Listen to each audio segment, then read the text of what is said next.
Hi friends, Punjab में खालिस्तान की बुझी हुई आग फिर से सुलगने लगी है। ये अमृतपाल सिंह पूरी तरह से सुर्खियों में छाया हुआ है। कहा जाता है कि ये अमृतपाल भिंडरवाले का ही अवतार है, मात्र चेहरे भर का फर्क है, बाकी सब कुछ एक ही जैसा। वही हाव भाव, वही दहशत की बात, वही खालिस्तान की बात, वही सिख अहमियत की बात एक ही जैसा दोनों करते हैं। उसका असली रूप अभी अभी पिछले महीने 23 फरवरी को देखने को मिला। अपने खालिस्तानी समर्थकों के साथ एक बड़े झुंड के साथ वे अजनाला पुलिस चौकी जा रहे थे, हाथ में तलवार लहराते हुए, बंदूक लहराते हुए, और सामने गुरु ग्रंथ साहब की कॉपी रख के जा रहे थे। वो इसलिए जा रहे थे ताकि वहाँ जाकर उनका एक साथी जो पिछले सप्ताह किडनैपिंग केस में पकड़ा गया था, उसे छुड़ाने जा रहे थे। ये लोग जब वहाँ पहुँचे तो पुलिस स्टेशन का घेराव किया और पुलिस की पिटाई शुरू कर दी। पुलिस मार खाती रही, हाथ नहीं उठाया, और जाते जाते उनको आश्वासन भी दिया कि आपके साथी को हम छोड़ देंगे। पुलिस को पूछा गया कि आपने एक्शन क्यों नहीं लिया। पुलिस का जवाब था कि वे बड़े षड्यंत्र के साथ आए थे, सामने गुरु ग्रंथ साहब को रख करके। अगर हम फायरिंग करते तो गुरु ग्रंथ साहब पर भी ये फायरिंग हो सकता था। उन्हें एक बहाना मिल जाता पूरे पंजाब में एक दहशत फैलाने का, इसलिए हमने फायरिंग की। बात तो ठीक है, शांतिपूर्वक सब कुछ निपट गया। इसका निष्कर्ष क्या हुआ? निष्कर्ष ये हुआ कि भविष्य में भी अगर ये खालिस्तानी आतंकवादी गुरु ग्रंथ साहब के साथ पुलिस का सामना करेंगे तो पुलिस कोई एक्शन नहीं लेगी। इसका अर्थ ये हुआ कि police have lost their battles against Khalistanis terrorist. ये हार चुके हैं अपनी लड़ाई। जो भी हो, मैं जो ये टॉक दे रहा हूँ इसमें 4 हिस्से हैं। पहला है हिस्टोरिकल, और दूसरा है इसका कारण क्या है, और तीसरा है फैक्टर्स क्या है, और चौथा ये है कि इसका सॉल्यूशन क्या है। ये 4 बातें हैं। तो जहाँ तक पहली बात है हिस्टोरिकल का, इसमें 4 नाम सामने आते हैं। पहला नाम है मास्टर तारा सिंह। वे फ्रीडम फाइटर थे, गांधी के सत्याग्रह में खुल के भाग लेते थे। मुल्क जब आज़ाद हुआ और पाकिस्तान को अलग करने की बात उठी तो उन्होंने सख्त रूप से इसका विरोध किया। वो कट्टर विरोधी थे इसके। वे नहीं चाहते थे कि पंजाब के नाम पर एक अलग देश भी बने, अलग मुल्क बने। वो नहीं चाहते थे। हाँ, वे ज़रूर चाहते थे कि भारत में रह के ही एक ऐसा स्टेट बने जहाँ की सिखों की मेजॉरिटी हो, ताकि वे अपने कल्चर की सुरक्षा कर सकें। इसीलिए 1961 में 48 डेज का उन्होंने सत्याग्रह किया। नेहरू ने बात उनकी नहीं मानी, कहा कि इंडिया जो है सेकुलर नेशन है, ये भला भाषा के नाम पर स्टेट कैसे बनाएगा। लेकिन 1966 आते आते इंदिरा गांधी जब गद्दी पर आई, जब सत्ता में आई, उन्होंने इनकी बात मान ली और मेजॉरिटी करके सिखों का मेजॉरिटी वाला एक पंजाब स्टेट बना दिया, हिमाचल को अलग करके, हरियाणा को अलग करके। उनकी बात पूरी हुई, मांग पूरा हुआ, और वे 67 में 1 साल बाद वो गुजर गए। ये रही बात मास्टर तारा सिंह की। दूसरा जो नाम आया है वह है जगजीत सिंह चौहान। ये वहाँ के एमएलए हुआ करते थे। 1972 में चुनाव में ये अकाली दल पराजित हो गई थी, कांग्रेस की सरकार बन गई थी। तो 1 साल बाद 73 में इन अकालियों ने एक आनंदपुर रिजोल्यूशन किया। आनंदपुर रिजोल्यूशन में वहाँ पर ऑटोनॉमी की बात की गई। आनंदपुर साहब रिजोल्यूशन में ऑटोनॉमी की बात की, पंजाब को ऑटोनॉमी होना चाहिए, अधिक पावर मिलना चाहिए। इस बात को लेकर के ये चौहान साहब आगे बढ़ गए, खुल के जोर शोर से हिस्सा लिया, और 84 में इन्होंने एक काउंसिल ऑफ खालिस्तान की स्थापना कर दी। He was the father of Khalistan movement, founder also of the Khalistan movement उन्हें कहा जाता है। जो भी हो, उसके बाद ये बड़े बड़े सपने देखने लगे, पाकिस्तान चले गए, यहिया खां से जाके मिले, फिर इंग्लैंड गए, अमेरिका गए, यूरोप गए, बहुत जगह घूमते रहे, ये कहने के लिए, कन्विंस करने के लिए कि इंडिया में एक खालिस्तान इंडिया से अलग होकर के नेशन बनना चाहिए। ये बात होती रही। इसी बीच ब्लू स्टार ऑपरेशन हुआ और भिंडरवाले मारे गए। इसके 2 दिन बाद इंग्लैंड में BBC को इंटरव्यू देते हुए उन्होंने क्या कहा, बड़ा इंपॉर्टेंट चीज़ है, उसको सुनिए आप भी। उन्होंने कहा उन्हीं की भाषा में, within few days you will have the news that Indira along with her family have been beheaded by Sikh. सिखों के द्वारा इंदिरा गांधी मारी जाएगी। आप सुनेंगे कुछ दिन बाद। ये भविष्यवाणी उन्होंने कैसे कर दी? क्योंकि जब वो कह रहे थे 84 के जून में, उसके 3 महीना बाद अक्टूबर में ही इंदिरा गांधी के जो बॉडीगार्ड थे, सिख बॉडीगार्ड, उन्होंने गोली से उन्हें छलनी कर दी थी। कैसे पता था उनको? तो क्या इंदिरा गांधी की हत्या में ये जगजीत सिंह चौहान भी षड्यंत्र कर रहे थे? अगर कर रहे थे तो क्या वो अकेले थे या वेस्टर्न कंट्री भी उनके साथ थी, यूरोप और अमेरिका? इसलिए बात उठती है, तब भी उठती थी, क्योंकि अमेरिका की इंटेलिजेंस एजेंसी जो CIA है और पाकिस्तान की इंटेलिजेंस एजेंसी जो ISI है, दोनों मिलकर के कुछ साठगांठ कर रही थी पंजाब के बारे में। यह सबको पता था। ये सारी बात चल रही थी कि ठीक एक ही साल बाद 85 में इंडिया का एयरलाइन एयर इंडिया जो कनाडा से टेक ऑफ हुआ, उसमें सिख मिलिटेंट ने बम प्लांट कर दिया था और 31,000 मीटर की हाइट पर, 31,000 की हाइट पर वो ब्लास्ट कर गया और उस पर बैठे हुए 329 पैसेंजर मारे गए। उसमें भी कहा जाता है कि हो सकता है, संभव है कि जगजीत सिंह चौहान जी का ही उसमें षड्यंत्र रहा हो। जो भी हो, जिन्होंने षड्यंत्र किया हो इंदिरा गांधी की हत्या का या वो इंडियन एयरलाइन को ब्लास्ट करने का, वह आदमी 2001 आते आते इंडिया कैसे पहुंच गया? ये वाजपेयी साहब की गवर्नमेंट ने उन्हें माफ़ कैसे कर दिया और इंडिया आने की अनुमति कैसे दे दी? जो भी हो, यह बात सामने नहीं आई है कि किस कारण से उन्हें लाया गया। हाँ, एक बात ज़रूर कहा गया, वे अब सॉफ्ट हो गए हैं, वे अब खालिस्तान की बात नहीं करते हैं और करीब 2007 आते आते वे अपने गांव जाके गुजर गए। ये चौहान साहब की बात है। तो ये सारी बातें जो हुई, तो इस तरह से एक तरह से खालिस्तान की बुनियाद पड़ चुकी थी तब तक। अब इसमें जो तीसरा नाम है वो है भिंडरवाले की। भिंडरवाले अकाली दल के सदस्य थे। अकाली दल ने जो अनंतपुर साहब का रेजोल्यूशन किया था, जिसमें कि पंजाब को अधिक ऑटोनॉमी देने की बात उठी थी, ये काम भिंडरवाले के हवाले किया गया कि आप जाकर के पूरे पंजाब में आंदोलन शुरू कीजिए। और भिंडरवाले ने आंदोलन का जाल बिछा दिया। धीरे धीरे आंदोलन हिंसक होता चला गया, वायलेंट। पुलिस उनके पीछे पड़ गई और लोंगोवाल साहब जो कि अकाली के प्रेसिडेंट थे, उन्होंने भिंडरवाले को अकाल तख्त के अंदर में छिपने के लिए जगह दे दी, दिलवा दी अकाल तख्त से। बाहर जाके ये अपराध करते रहे और छिपते रहे यहाँ पर। अंत में इतनी बात बढ़ गई कि इंदिरा गांधी को आर्मी एक्शन के लिए ब्लू स्टार ऑपरेशन करवाना पड़ा। ये 1 जून से 8 जून 84 तक चलता रहा, 8 दिन तक चलता रहा।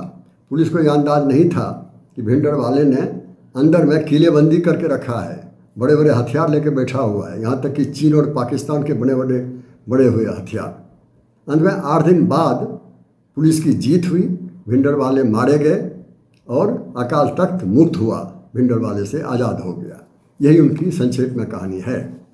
अब जो चौथा नाम आता है हिस्टोरिकल फैक्टर में, वो है अमृतपाल सिंह, जो अभी काफ़ी एक्टिव हैं।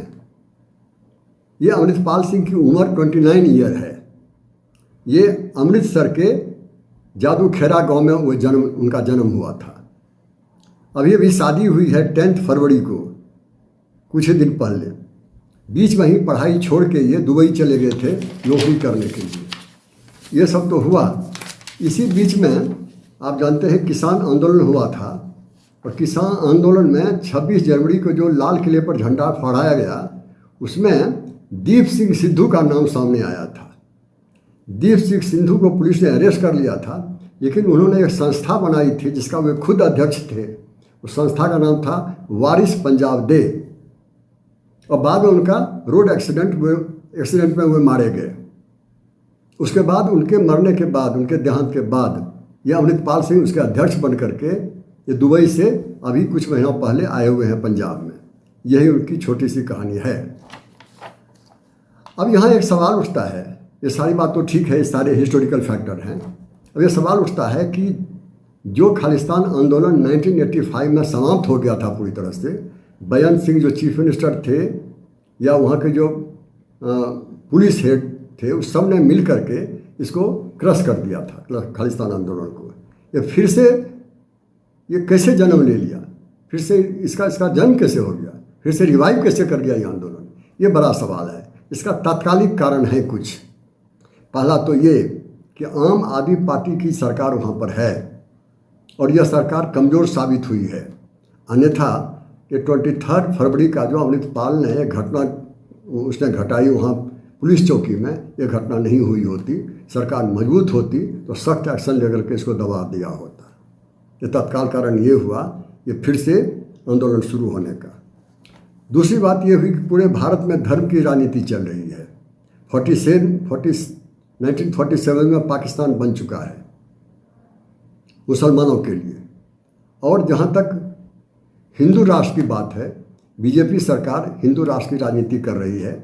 इसके बारे में ये अमृतपाल सिंह ने एक स्टेटमेंट दिया है। उसमें उन्होंने कहा है कि बीजेपी का नकाब उतर चुका है, अब वे खुल करके हिंदू राष्ट्र की बात करने लगे हैं। अगर मुसलमानों का अलग देश हो सकता है, हिंदू राष्ट्र हो सकता है, तो सिखों का क्यों नहीं। हालांकि कॉन्स्टिट्यूशन के अनुसार 25 आर्टिकल में ये सिख, जैन और बौद्ध धर्म को हिंदू धर्म का ही हिस्सा माना गया है। इस बारे में अमृतपाल कहते हैं कि ये गलत हुआ है। जो भी हो, ये उनका विचार है। अब ये सारी बातें चल रही थी, तो मतलब तत्काल कारण पहला हुआ सरकार कमज़ोर साबित हुई, उसकी जवाबदेही उसे लेनी चाहिए घटना की। दूसरा, ये धर्म की राजनीति उसका कारण हुआ फिर से आंदोलन जन्म लेने का। तीसरा कारण है किसान आंदोलन, जो अभी कुछ साल पहले लगातार बहुत बढ़िया आंदोलन चला था, वह असफल हो गया। नतीजा हुआ कि वहाँ के नवयुवक फ्रस्ट्रेटेड हो गए, और नवयुवक फ्रस्ट्रेटेड हो गए तो उसका ये भी कारण था कि नवयुवक के हाथ में काम नहीं था। अब वो पंजाब नहीं रह चुका था जो पूरे देश में नंबर 1 एग्रीकल्चरल प्रोडक्ट में नंबर 1 हुआ करता था, वो नंबर 4 हो चुका है। आंध्रा में अभी अधिक कृषि उत्पादन हो रहा है, बंगाल में हो रहा है, यूपी में हो रहा है, ये चौथे नंबर पर चले गए हैं। और चूँकि ये फ्रंट लाइन स्टेट है, पाकिस्तान से सटा हुआ है, इसलिए ग्रीन रिवोल्यूशन तो यहाँ हुआ, लेकिन इंडस्ट्री वहाँ पर स्थापित नहीं की गई। इसी कारण से ये फ्रंट लाइन स्टेट है। नतीजा क्या हुआ, लोग पढ़े लिखे निकलने लगे कॉलेज से, लेकिन इंडस्ट्री नहीं थी, नौकरी मिली नहीं। वो कारण भी था, एक फैक्टर था फ्रस्ट्रेटेड होने का लोगों का, और फ्रस्ट्रेटेड लोग आसानी से ऐसे आंदोलन में हिस्सा लेने लगते हैं। एक और फैक्टर है, कहा जाता है कि वो है ड्रग फैक्टर। ड्रग फैक्टर का मतलब ये हुआ कि कहा जाता है कि वहाँ के काफ़ी नवयुवक लोग ड्रग लेते हैं। अगर ऐसा सच है तो नवयुवकों, जो ड्रग लेने वाले नवयुवक को खालिस्तानी बना देना आसान हो जाता है। इस तरह से वहाँ की इकोनॉमी कम हो रही थी, एग्रीकल्चर कम हो रहा था, और यहाँ तक जीडीपी की बात है, जीडीपी में एक ज़माने में पंजाब नंबर 1 हुआ करता था, आज 15वें नंबर पर है, 15 पोजीशन पर है, बिहार से भी पीछे है। पंजाब का जीडीपी 6% है, जबकि बिहार का 11% है, 11% है। ये सारी कहानी वहाँ की है। अब ये सारी बात जब वहाँ पर चल रही थी तो ये जाहिर हो गया, ये सारे तात्कालिक कारण हुए जिस कारण से अभी एजिटेशन फिर से फैला हुआ है। अब एक और तीसरा फैक्टर है, वो है कि कुछ ऐसे फैक्टर जो कि शुरू से ही ऐसे आंदोलन को बढ़ावा दे रहा है। These factors are responsible for leading the rise of agitation of Khalistani movement. उसमें कुछ फैक्टर हैं। पहला है पुलिस फैक्टर।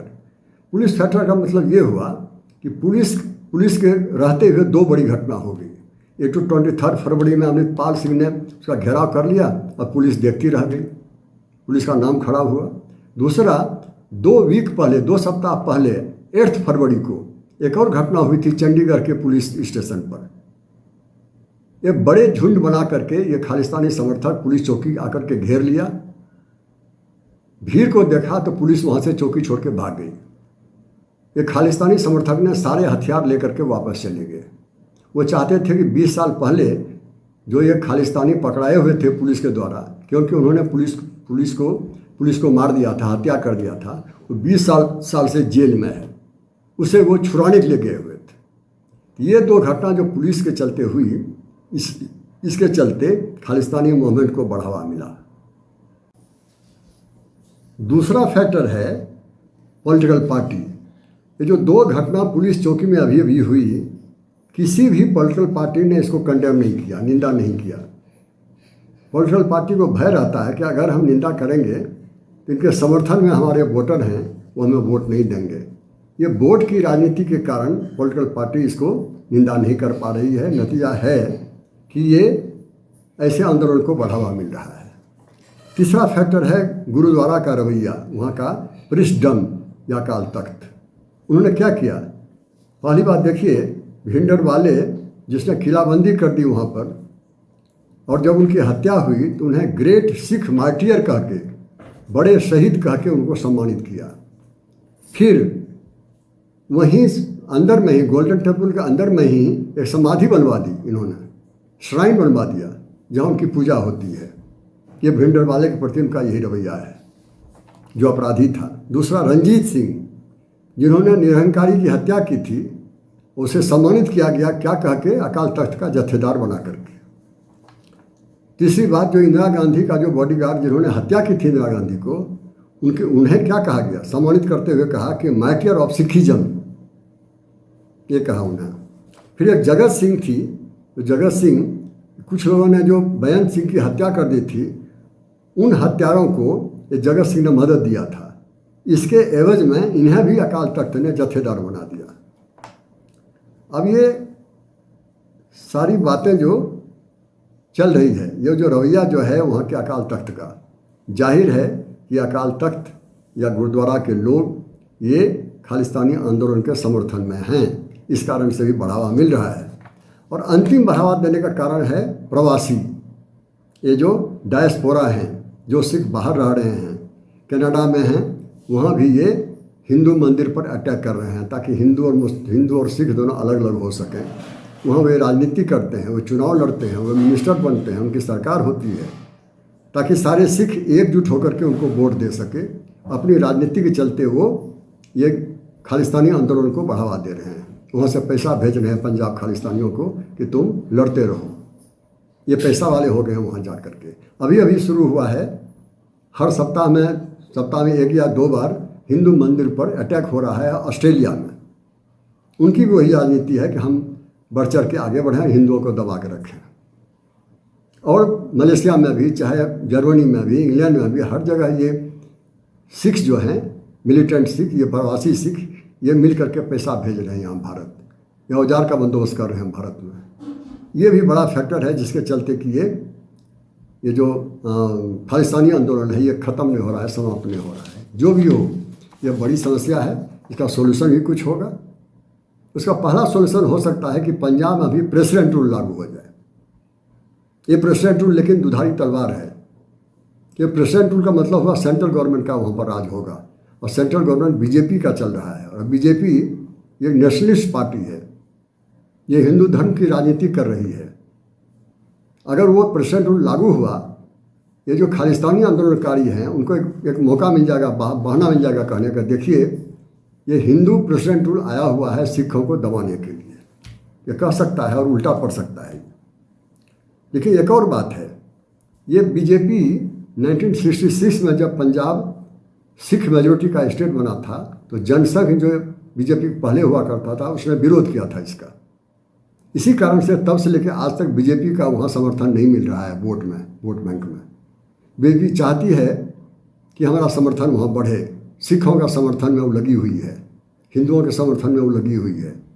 और खास करके अकाली दल जिसके साथ गठबंधन था इनका, वो टूट चुका है। उसके बाद तो और भी इन्होंने कोशिश शुरू कर दी है सिखों को अपने साथ ले लें। अगर ये सिख का समर्थन इनको मिलता है, हिंदू का तो मिलेगा ही, तो संभव है इसके कारण ये खालिस्तानी आंदोलनकारी कमज़ोर पड़ जाए, ये रास्ता निकल सकता है। लेकिन उसमें खतरा एक और है कि अगर कहीं राइट हो गया, दंगा हो गया, सपोज कीजिए, जो हमको नहीं लगता है होने वाला है, फिर भी अगर हो गया सिख और हिंदू के बीच में, तो भयभीत होकर के हिंदू बीजेपी के साथ चले जाएंगे। तो साफ साफ दो हिस्सा हो जाएगा कि बीजेपी का हिंदू और खालिस्तानियों का सिख। तो खालिस्तानी भी सुखी और बीजेपी भी खुश। लेकिन नतीजा क्या होगा कि खालिस्तान आंदोलन कमने के बजाय बढ़ता जाएगा।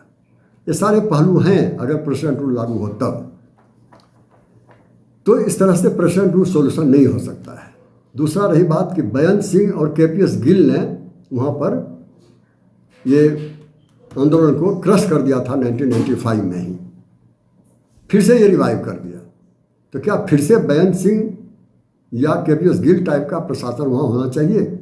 उसमें एक खतरा है, क्योंकि बेअंत सिंह या केपीएस गिल ने जो क्रश किया था खालिस्तानियों को, उसका कारण था एक्स्ट्रा जुडिशियल मेथड। वो इनकाउंटर करके बेहिसाब मारते जा रहे थे और क्रश हो गया। वो कभी लोग एक्सेप्ट नहीं करेगा इंडिया में कि इस तरह से इनकाउंटर करके आप इसको दबाइए। फिर सॉल्यूशन क्या है? एक ही सॉल्यूशन बार बार दिमाग में आती है, वो ये कि स्टेट गवर्नमेंट को मजबूत होना पड़ेगा और जवाबदेही लेनी पड़ेगी। ये लोगों को साथ लेके चलना पड़ेगा उन्हें, और सख्ती से यह दबाया जाए, लेकिन कॉन्स्टिट्यूशनल मेथड से, लीगल तरीके से। ये सारी बात सामने आती है। अब रही बात इसके कंक्लूजन का। कंक्लूजन में मैं 2-3 बात कहना चाहूँगा। एक तो ये कि ये कहना कि ये खालिस्तानी आंदोलन सिखों का आंदोलन है, मैं इस बात में विश्वास नहीं करता हूँ, क्योंकि सारे सिख खालिस्तानी नहीं हो सकते हैं। सिख बड़े देशभक्त हैं, वो नहीं चाहते हैं कि 2 टुकड़ों में देश बटे, जैसे कि मास्टर तारा सिंह हुआ करते थे। दूसरी एक और बात है कि उसका जो वहाँ पर जो पंजाब है, पंजाब में जो परिवार है और समाज है, आप देखे होंगे कि वहाँ पर अगर 4 भाई है, अपने पेरेंट्स के 4 बच्चे हैं, तो 2 सिख है और 2 हिंदू है। सर पर किसी को बाल है तो सिख हो गया, नहीं है तो वो हिंदू हो गया। अब ये दोनों भाई कैसे आपस में बट करके दंगा करेंगे, सो बताइए। एक वाकया है, एक सिख महिला 1947 में पाकिस्तान से भाग करके इंडिया आई थी। उसने कहा कि मैं भाग के आ गई, लेकिन अपने हस्बैंड को खो के आई हूँ। मैं विधवा होकर वहाँ से आई, अपने 2 छोटे बच्चों को साथ लेके आई हूँ। और 1980-90 की ये बात है। उन्होंने कहा देखिए फिर अभी यहाँ फिर दूसरा दंगा शुरू हो गया। ये दंगा मुसलमान और हिंदू का नहीं, बल्कि ये सिख और हिंदू की बात कर रहा है। तो मैं कहाँ हूँ? मेरे 2 बच्चे हैं, एक सिख है और दूसरा हिंदू है। अब बताइए मैं कहाँ पर हूँ? मैं माँ होकर के किधर जाऊँ? ये असलियत उस महिला ने बताया था। इस तरह से मेरा अपना विश्वास है कि कभी भी हिंदू और सिख कह के कभी दंगा नहीं हो सकता है, और पंजाब सुरक्षित रहेगा, हिंदुस्तान भी सुरक्षित रहेगा। इसी आशा के साथ मैं अपनी बात समाप्त करता हूँ। Thank you very much to each and every one of you.